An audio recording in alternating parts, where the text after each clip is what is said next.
Ada dilarang masuk. Ya, enggak, tunggu dulu Kang. Ya. Ini dalamnya apaan? Saya ntar takutnya ada monster atau ada apa? Ya, ini ada bayi-bayi sidat. Oh, ada bebek sidat. Oh, jangan berisik. Oke, jangan berisik. Tentang stres. Oh, nggak boleh stres ya. Ada. Aman nggak nih? Spesial nih. Spesial. Biasanya nggak boleh masuk. Uh.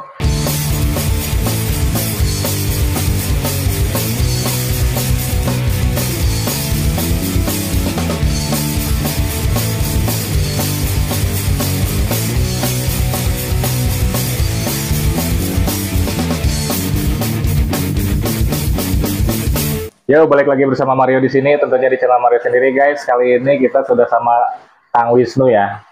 Nah, halo Kang. Nah, ini Kang Wisnu ini pembudidaya ikan sidat nih. Nah, ini farmnya, sebenarnya ada farmnya satu lagi di sana, cuman kita di sini aja ya, guys ya, tuh ngeliatinnya. Nah, Kang Wisnu, gimana kabarnya? Sehat? Sehat. Oke, nih Kang Wisnu, saya mau nanya nih, yuk. Kenapa sih bisa tertarik sama sidat? Sidat itu kan komoditas dengan salah satu komoditas perikanan yang nilai gizinya cukup tinggi. Nilai gizi cukup tinggi. Oke. Sangat, bukan cukup. Sangat tinggi. Hah? Sangat tinggi, bukan Ya, cukup. oke. Terus? Kenapa tidak kita kerjakan? Oke. Intinya kita pengen kontribusi untuk memenuhi gizi anak-anak Indonesia. Asik, ini boleh nih. Boleh juga nih. Nah, di sini guys ada kolamnya, di sini ada sidat-sidatnya nih. Ini ukuran berapa, Kang? Ini 200 gram. 200 gram. Kalau 200 gram udah bisa dikonsumsi ya? Sudah sih, sudah bisa. Sudah bisa. Sudah. Kalau misalnya ukuran yang konsumsi pada umumnya itu berapa? Itu 250 gram ke atas. Ke atas. Atas. Kadang juga minta yang 100 gram juga ada. Ada yang 100 gram juga. Oke, nah. Ekonomis. Nih guys, ini nih. Ini ukuran, Ini mah jumbo. ini mah ukuran jumbo. Tidur siang. Nah, kenapa dia bisa berguling gitu ya? Tidur siang. Tidur siang. Emang bisa tidur? Iya. Oh, seriusan? Oh guys, bisa tidur siang guys, sidat guys. Tuh. Ini kalau sidat jenisnya apa aja, Kang? Kalau yang diperdagangkan biasanya marmorata dan bicolor. Marmolata dan bicolor. Jadi anguilla bicolor, anguilla marmorata. Oke. Biasa diperdagangkan konsumsi. Dikonsumsi. Kalau yang di sini? Ini marmorata ada, bicolor ada. Bicolor ada. Enggak, kalau maksudnya gini, kalau misalnya yang diperdagangkan untuk konsumsi, itu kenapa dia bisa diperdagangkan untuk konsumsi? Karena dari segi pertumbuhannya lebih cepat. Oke. Dan ditemukan lebih banyak bibitnya. Oh, lebih gampang berarti ya. Bibitnya. Oke, ini berapa kilo nih? Ini kurang lebih 4-5-6 kiloan satu ekor. 4-5-6 kilo. Ya. Ini buat ke restoran? Ada yang restoran, ada yang penghobi, ya udah. Restoran tadi. Ini berapa duit nih, Kang? Ya, dihitung per kilo aja. Oh, hitung per kilo, guys tuh. Ini kayaknya kalau buat dimakan sayang banget ya. Ini kayaknya buat di mega tank buat predatoran ya kayaknya nih. Cantik loh ini. Tuh guys, cuman kalau misalnya lapar juga bisa dikonsumsi juga gitu. Kalau dipiara terus di mega tank kalian lapar ya bisa aja dikonsumsi gitu. Nah, di sini ada lagi nih kolamnya. Nah, ini yang bicolor. Ini yang bicolor. Yang tadi yang ini apa? Itu marmolata. Marmolata. Motif kulitnya kan beda. Oh, dari kulit motifnya marmolata, kulitnya lebih corak ya? Berintil ya, bercorak. Tapi dari Indonesia juga? Indonesia. Ini marmolata, dia lebih bercorak kayak gini. Dari Indonesia ya berarti ya, tetap dari Indonesia. Tuh guys, coklat, dia coklat kuning gitu. Yang ini bicolor. Bicolor warnanya nggak ada motif ya? Ya, polos-polos. Bicolor dua warna sebenarnya, ada gold-goldnya sedikit di perut. Cuman nggak berwarna yang marmolata. Nah. Ini berapa kilo nih satunya nih? Ini 500 gram. 500 gram. Nih guys. 500 gram nih. Oke. Ini buat kebutuhan restoran juga ya berarti ya? Resto juga. Kang, ini kalau misalnya ngasih makannya gampang nggak sih? Sebenarnya kalau mas yang jadi PR untuk di sidat itu adaptasi untuk makan lebih lama. Adaptasi untuk Adaptasi makan. makan. Biasa kasih kita feeding tray-nya di sini. Nah, Dipindah ke sini aja masih puasa aja 1 minggu. seriusan? Ini makannya pelet atau makan hidup? Pasta. Pasta kalau makan hidup bisa kan sebenarnya kalau saya miara iseng gitu. Nah bisa, cuman kalau pakan hidup nanti insting predatornya muncul lagi. Insting predatornya muncul lagi. Oke, jadi ini emang sengaja si insting predatornya nggak di Nggak ini. dimunculkan. Oke, emang kalau insting predatornya muncul gimana? Ya saling gigit, berantem. Oh, Udah nggak mulus lagi kulitnya nanti. oke guys, jadi emang sengaja dikasih pasta supaya insting predatornya itu nggak ini ya, nggak aktif ya. Ya. Tuh. Jadi kalau misalnya insting predatornya sampai aktif, dia ya pasti ada sifat serang menyerang ya sesamanya ya. Tuh. Lucu juga nih kayaknya buat ditaruh di kolam, dibiarin dia sendiri. Lapar tinggal dipanggang guys. Nih, ini emang harus ada penutupnya Kang. Ya kalau nggak ditutup kadang keluar. Loncat. Oke, dia bisa loncat ya. Cek lagi Kang. Ini kosong. Oh, ini kosong. Ini udah kejual nih, udah sold out nih. Size di bawahnya. Ih, ini 100, bawah 200 lah. Dia bawa 200 gram. Kang, ini di sini dijual kan? Ya, Kalau buat hobis juga bisa kan? bisa hobis bisa. Guys, nih guys, kalau misalnya kalian mau buat hobis atau buat di grill, buat tahun baruan, kalian bisa beli di sini nih. Nanti nomornya di deskripsi ya. Tuh, tapi sayang juga ya kalau buat di grill mending dipiara aja ya sampai gede. Nah, ini mesin apa nih Kang? Ini chamber filtrasi akhir. Oke. Ya, Ini filter ya? filter ya. Filter nih guys. Susah nggak sih miaranya sebenarnya? Sebenarnya sama dengan ikan-ikan hias pada umumnya. Oke. Cuman kan kita bicara budidaya, kejar populasi, kejar pertumbuhan. Oh. Jadi emang filtrasi harus maksimal. Untuk meningkatkan produktivitas berarti ya. Oh, ini mesin apa nih? RDF, rotary drum filter, sebenarnya filter mekanisnya secara otomatis. Oke. Jadi, awas nyiprat. Nyiprat. Nyiprat, mau saya nyalain. Mau dinyalain? Oke. Oh. Oke. Oh, dia jadi ngebersihin filternya ya? Jadi nggak perlu kapas lagi, nggak boros kapas. Nggak perlu boros kapas, sama kita nggak tangan juga nggak gosok-gosok berarti ya? Betul. Oh iya, buat ini juga guys, buat informasi kalau misalnya kalian mau mesen mesin RDF ini, kalian bisa ke Kang Wisnu juga ya. Betul. Custom bisa Kang ya. Custom Jadi bisa. saya nggak mau ukuran segede gini nih. Bisa. Bisa kan? Ini gede banget soalnya. Ini kapasitas 30 ton. 30 ton air. 30 tonase air, 30 ton air. Oke, ini buat ikan koki, koi bisa ya? Bisa banget. Bisa banget. Bisa banget. Kalau misalnya nyalainnya tinggal dipencet aja terus dia muter Dia sendiri. otomatis sebenarnya ada 2 sistem, Oke. sensor dan timer. Oh, sensor dan timer. Oke, jadi ditinggalin berhari-hari juga aman ya? Aman. Nih guys, ini udah ada timernya, ada sensornya juga. Jadi kalau misalnya kalian pergi jauh, Tinggal mudik lama-lama otomatis bersih sendiri. oh, bersih sendiri. Ganti air sendiri juga. Ini pembuangannya kemana Kang? Dia membawanya langsung ke selokan. Ke solokan. Ya. Enggak, maksudnya kan ini udah pembersihan nih. Itu ganti air ke kolam langsung. Pak? Nah, itu dia. Kita punya tandon Punya tandon. yang terintegrasi sama kolam. Terintegrasi. Jadi tadi kan ada yang terbuang. Oke, ada yang terbuang. Otomatis ada yang gantinya dong. Oke. Nah, ketika volume airnya menurun, Oh, ini masuk tuh. dari tandon. Oke, tandon keluar. Ya. Oke, dan ini sebanding ya. Misalnya berapa Air yang keluar sama air yang masuk sebanding. sebanding. Jadi aman nih guys. Ya kalau kayak gini mah ya udah tinggal Kasih makan aja. kasih makan aja. Bisa ditinggal-tinggal gitu, nggak usah dibersih-bersihin. Gitu. Nih kalian bisa mesen ya. Nah, Kang Wisnu juga guys, ini dia buka plasma nih.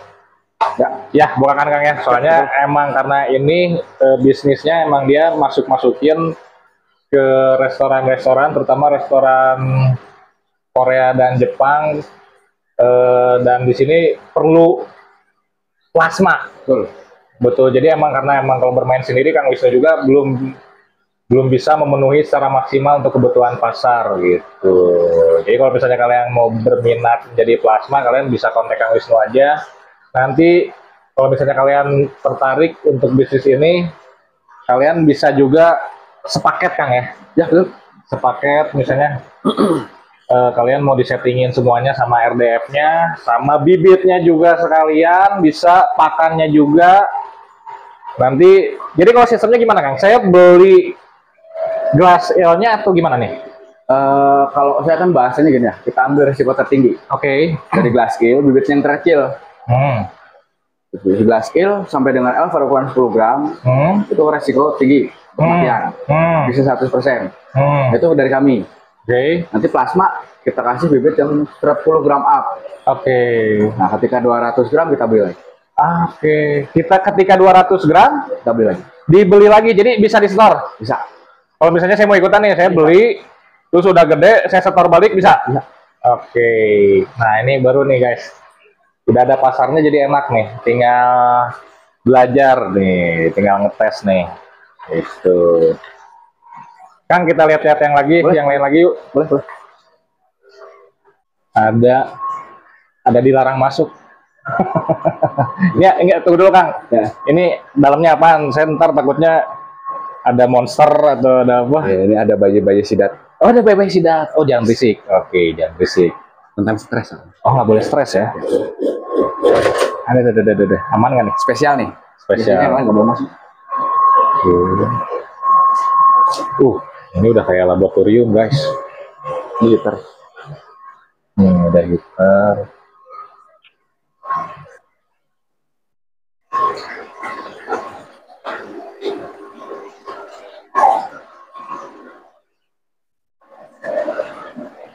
Boleh ngomong kan? Boleh. Ya takutnya bang boleh ganggu nih. Nggak boleh di situ. Full. Oh, ini apa lagi nih?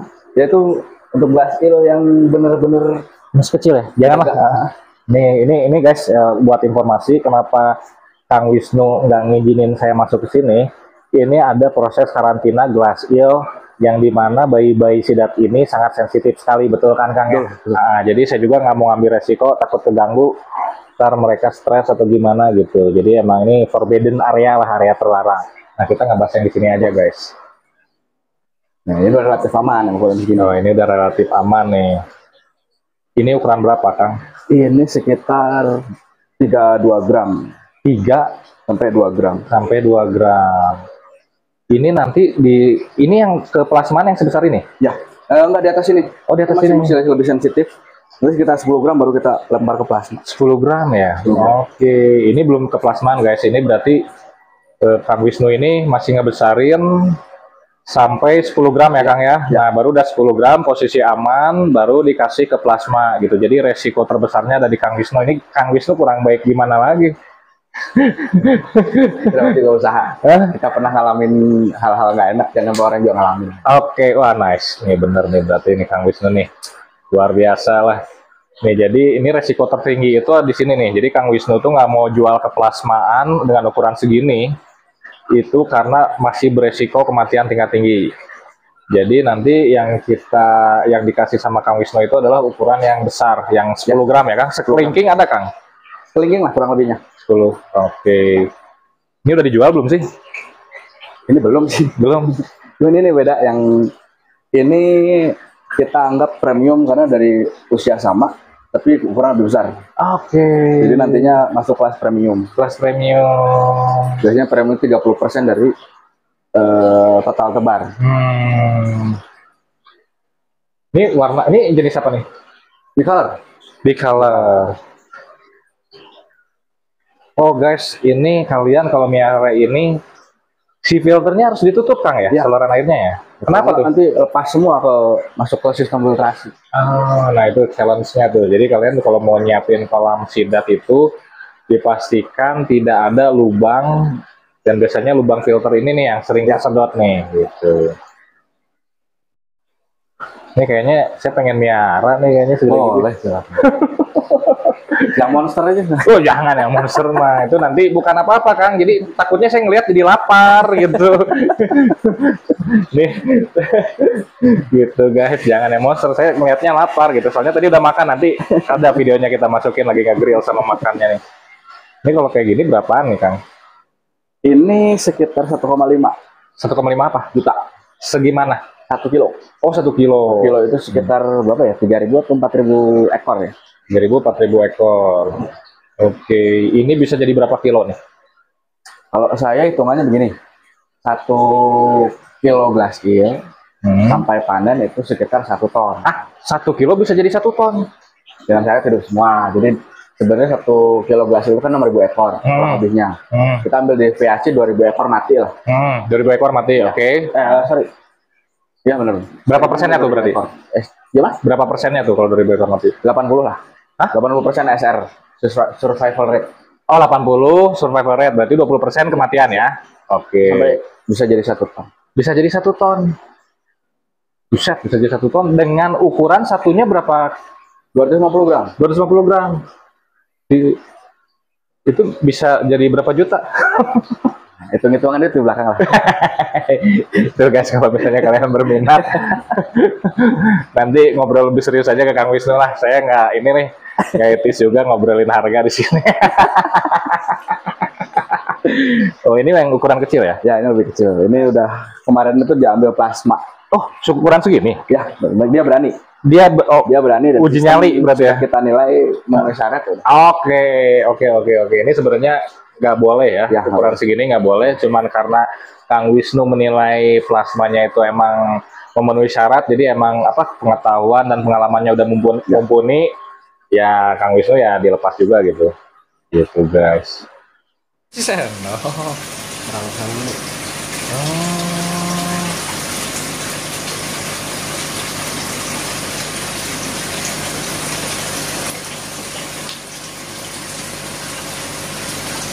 Ini guys dikasih makan guys.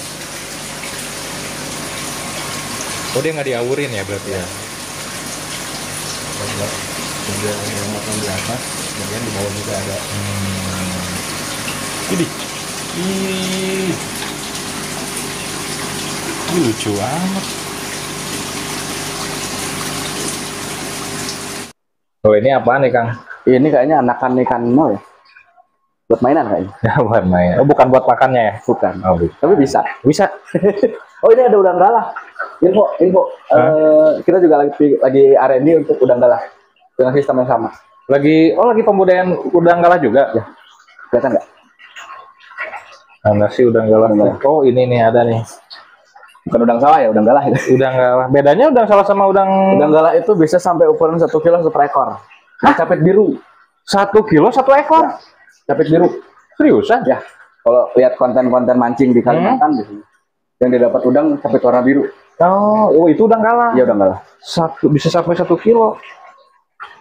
Oke. Ini dengan sistem RDF juga ya? Ya, sistem RDF. Kita lagi kembangkan, masih R&D aja sih. Nih guys, jadi kalau misalnya sistem RDF itu, tadi yang seperti kita bahas di atas, itu ini nih sistemnya ya.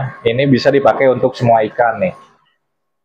Semua ikan arwana, koki, koi, dan ini kalian bisa custom sesuai dengan ukuran dan budget kalian juga. Kalian bisa nanti ke Kang Wisnu aja, ya Kang ya. Nanti kontak personnya. Saya nggak ngambil cuan kok Kang, santai aja Kang. Dapat nanti belakang. Asik.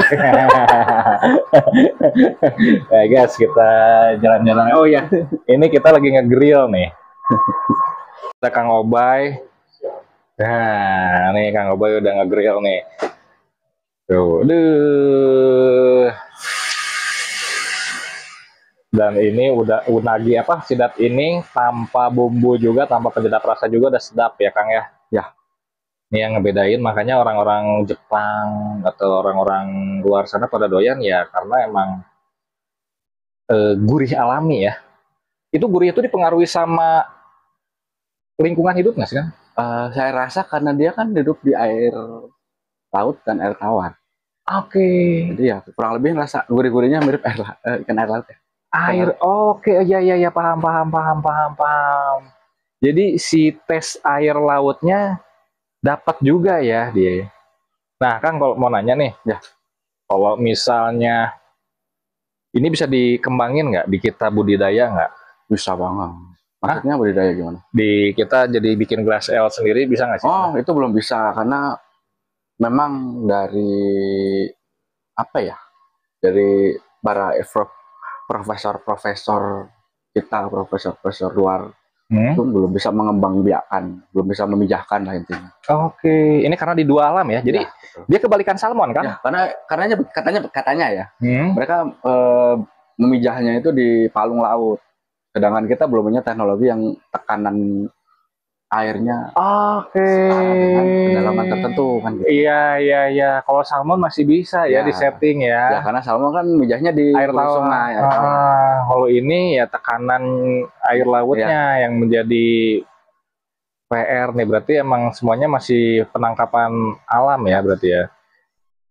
Nah nih guys, ini udah ada. Ini apa sih namanya Kang? Itu Fillet dengan kemasan vakum. Fillet dengan kemasan vakum. Nah ini contoh yang mau dikirim ya. Ya. Ini berapa gram nih? Ini sidatnya itu sekitar bobot setengah kilo, 500 gram. 500 gram. 500 gram tuh posisi karkas ya? Ya. Dan ini yang tadi udah di grill. Ini juga, sangguan, iya mah pakai sambal tanpa bumbu, cuman kecap, manis, asin aja. Gitu guys. Nah nih guys, tadi kita udah masak. Ini ada nih si pepes. Ini bukan pepes ya. Ini grill nih. Shirayaki kalau bahasa Jepang. Apa namanya kan? Shirayaki nih Kang Wisnu nih. Kita bakal coba nih. Ini cuman pakai kecap asin. Informasi juga kalau Kang Wisnu ini juga dia bikin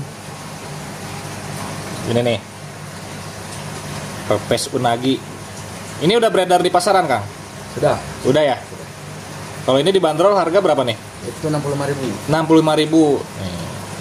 Nih guys. Nah kita cobain dulu, makan dulu nih ya, yang grillnya nih.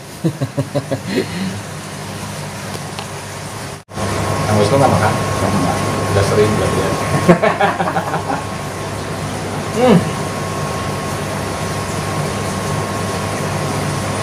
Pakai kecap doang, pakai kecap asin doang. Wah ini gurih. Gimana yang ngejelasinnya? Mirip ikan apa coba? Tunggu. Teksturnya beda ya? Kalau saya sih miripnya perut kakap. Iya, betul. Nih guys.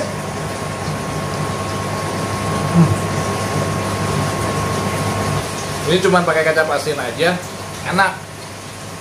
Pantesan jadi favorit orang Jepang, Korea, Kang ya.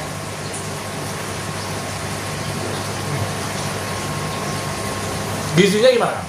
Suaranya bisa dikerasin nggak, Kang? EPA, DHA, vitamin A, albuminnya ada. Albumin. Pokoknya kolagen tinggi. Buat kecantikan masuk, buat kecerdasan masuk, kesehatan apa lagi. Dan ini LDL-nya juga tinggi. LDL itu yang menghancurkan kolesterol jahat. Gokil. Pakai sambal kayaknya enak. Nih guys, Saya ngerti dulu biar manis. nih mic-nya biar jelas ya. Kita bawa sini mic-nya nih. Nih.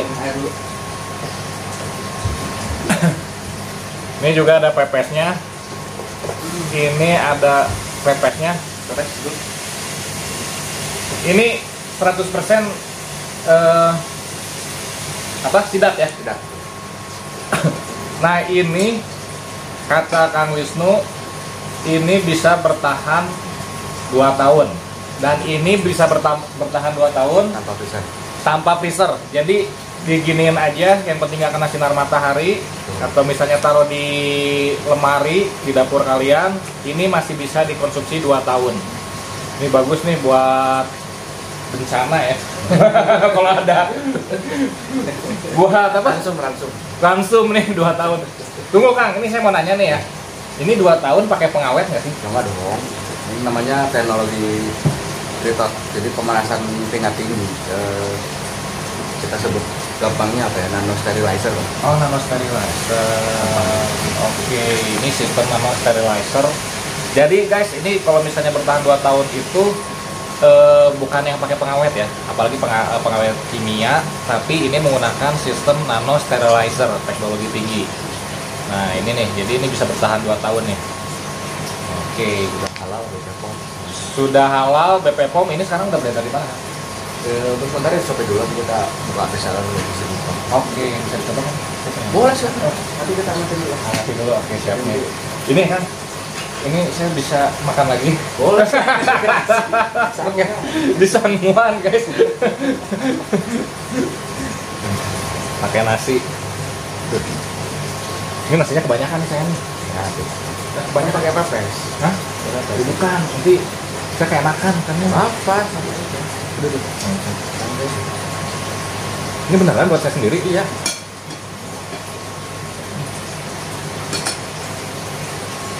Nah ini Kang Sentot ini dari bagian pemerintahan yang support terhadap budidaya ikan sidap. Ya. Oke. Di daerah mana Kang? Kecamatan Ngamprah, Kecamatan Bandung Barat. Ya? Bandung Barat. Oke. Jadi kebudidayaan sidap ini didukung penuh oleh pemerintahan Kabupaten Bandung Barat. Ya. Diikut sertakan di beberapa program juga. Bahkan sekarang mau dicoba di sosialisasi inovasi lomba dari Bapelitbangda. Oh. Inovasi. Kenapa sih sidap? Soalnya kan memang rencana. Ini masuk di program Posyandu juga. Soalnya bagus juga untuk bayi, sedikit untuk dibikin program PMT. PMT. Nah. Oh, karena emang kandungan gizinya emang untuk bagus. Balita. Oke. Nah, ini juga luar biasa ya guys ya, kalau misalnya pemerintahan sendiri support terhadap budidaya ikan sidap ini nih. Nah, nanti kedepannya seperti apa nih Kang? Rencana sih kita mau kolaborasi dengan beberapa BUMDes untuk masalah ketahanan pangan. Ketahanan pangan. Jadi beberapa BUMDes yang mengelola desa akan menjadi apa sih mas namanya? Bukan cabang apa sih kalau kita plasma dari Sidap Nusantara ini. Sidap Nusantara. Nah, jadi kita kasih support dari mulai bibit, pakan, dan hasilnya pun diambil lagi sama Sidap Nusantara. Gitu. KBB. Ya, dari Bandung Barat. Cuman untuk SDM-nya menggunakan orang desa sekitar. Memberdayakan masyarakat sekitar. Jadi pemerintah memberikan support berupa bantuan sidap itu sendiri, ya, pakan sama bibit kolam, sistem semuanya, ya. Support penuh sama Kabupaten Bandung Barat. Ya, rencana sih. Namanya Ngamprah ya. Ya, cuman jadi hanya perencanaan dari Kecamatan Ngamprah itu dimasukin di program BUMDes untuk program ketahanan pangan, karena kan untuk tingkat nasionalnya ketahanan pangan. Oke. Nah, oke guys, nih Kang Wisnu dari sini udah ada sama Kang Sentot sama Kang Wisnu. Kang Wisnu, makasih atas waktunya nih. Sama-sama. Semoga usahanya tambah maju ya. Amin. Nah, nih guys, jadi kalau misalnya kalian mau jadi plasman Kang Wisnu, kalian bisa kontak aja sama Kang Wisnu. Itu ada nanti nomornya di deskripsi. Kalian mau belajar, kalian mau untuk hobi pun bisa, atau mau iseng dulu. Misalnya kalian penasaran gitu nih, ikannya kayak gimana, kalian mau beli share dulu, bisa kalian tinggal kontak aja sama Kang Wisnu. Dan ini juga ada Kang Sentot. Kang Sentot tadi informasinya makasih sekali ya. Kang Sentot itu dari bagian apa sih tadi? Dari pemudaan di Kecamatan Ngamprah. Nah, ini juga karena Sidap ini bagian dari program KBB ya. Ya, karena mengikuti program Zero Stunting, program nasional. Program nasional. Nah, guys, ini penting ya, karena Sidap ini menjadi bagian program Zero Stunting nasional ya, Kang ya. Nah, ini sudah sedang digalakan sama pemerintah KBB sendiri ya, Kang? Ya, tepatnya di Posyandu sih. Untuk bahan baku PMT. Bahan baku PMT. Oke. Oke, Kang Sentot, makasih informasinya. Sukses selalu. Amin. Semuanya, terima kasih Kang. Saya terima kasih tadi udah dijamu nih makanannya nih. Jadi saya udah nggak penasaran lagi ya sama kalau misalnya saya ke restoran Jepang lah. Ini mah banyak di Kang Wisnu juga. Di Indonesia banyak. Kalian juga bisa beli guys, beli ini ada pepes unaginya, sama kalian kalau mau beli karkas bisa langsung aja ke Kang Wisnu. Oke, semuanya terima kasih Kang. Sukses selalu. See you guys. God bless.